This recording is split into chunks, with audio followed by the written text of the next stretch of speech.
আদানির সঙ্গে বিদ্যুৎ চুক্তি কেন বাতিল করা হবে না, হাইকোর্টের রুল। তদন্ত কমিটির মাধ্যমে যাচাই বাছাই করে প্রতিবেদন দেওয়ার নির্দেশ। নির্দিষ্ট কিছু সংস্কার শেষে নির্বাচন, জানালেন আইন উপদেষ্টা। সংশোধন হচ্ছে আইসিটি আইন, থাকছে রাজনৈতিক দলের বিচারের সুযোগ।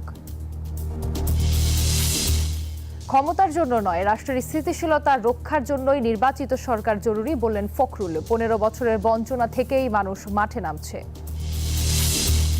বিশ্ববিদ্যালয়ের দাবিতে দ্বিতীয় দিনের মতো আন্দোলনে তিতুমির কলেজের শিক্ষার্থীরা। বৈঠকের আশ্বাসে সড়ক ছাড়লেন তাবলিগের সাতপন্থীরা।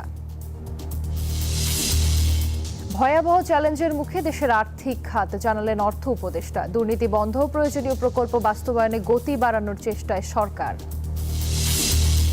বৈশ্বিক সংকট মোকাবেলায় আবারও বিভক্ত বিশ্ব নেতারা। জলবায়ু আর যুদ্ধ নিয়ে পাল্টাপাল্টি অবস্থান। উন্মুক্ত বিশ্ব অর্থনীতি চান চীনা প্রেসিডেন্ট। এবং বিশ্বকাপ বাছাই পর্বে কাল আলাদা ম্যাচে মাঠে নামছে ব্রাজিল আর্জেন্টিনা। মেসিদের প্রতিপক্ষ পেরু, আর সেলেসাওরা মুখোমুখি হবে উরুগুয়ের।